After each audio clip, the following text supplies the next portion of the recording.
Welcome to The Explainer. Today, we're cracking open a pretty fascinating creative blueprint. We're looking at the exact structural and narrative instructions for an intense 9-minute cinematic horror experience titled The Forbidden Castle. If you've ever wondered how creators actually engineer suspense and atmosphere literally from the ground up, this breakdown is going to be a real treat. We'll be looking directly at the source prompt that dictates every single heartbeat of this dark history. Let's get right into it. No one who entered this castle ever returned. Okay, let's dive into this hook. The blueprint lays down the law right away. Within the very first 30 seconds, a massive abandoned castle absolutely has to appear in the middle of a violent thunderstorm.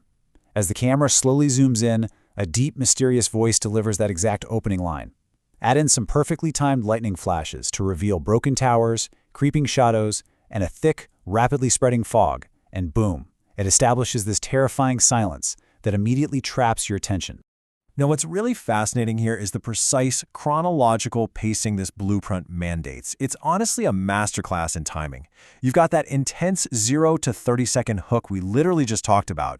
Then, the vast majority of the experience from 30 seconds all the way to the 8-minute mark is fully dedicated to the main story. It lets the atmosphere breathe and naturally build. Finally, that last crucial minute from 8 to 9 minutes is reserved entirely for the final build-up.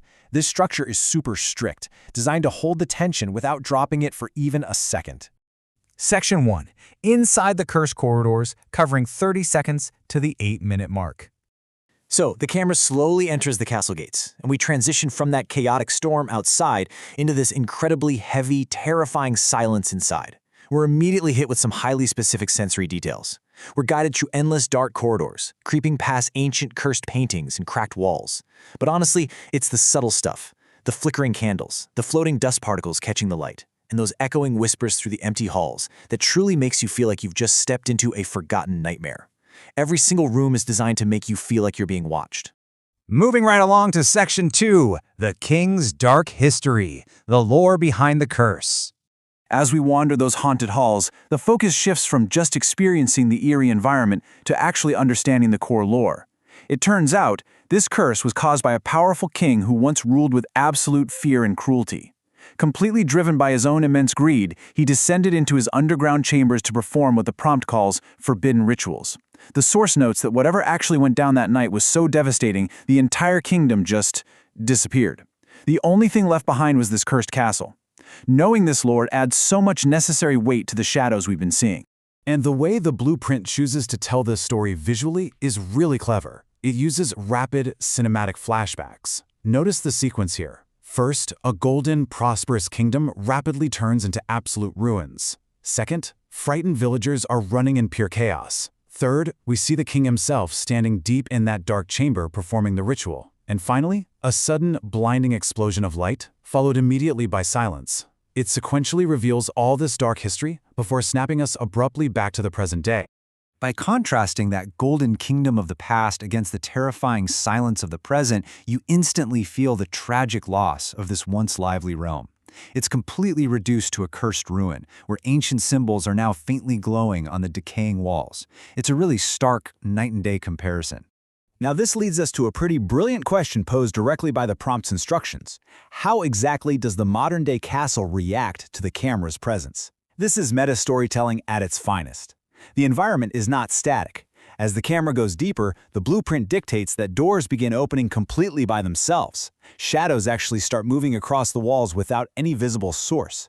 It's like the castle is actively responding to being observed, completely ratcheting up the tension with every single step forward. And that brings us to Section 3, the final build-up, minutes 8 to 9.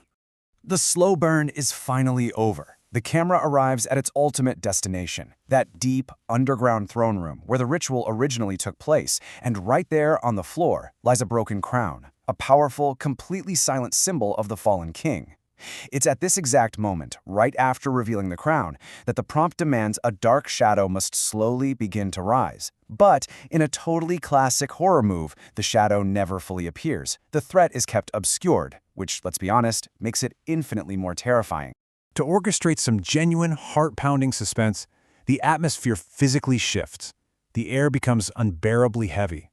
Lightning starts flashing, but from unknown sources deep underground, completely defying logic. And then comes the ultimate threat. The massive, cursed castle slowly begins to collapse around the camera.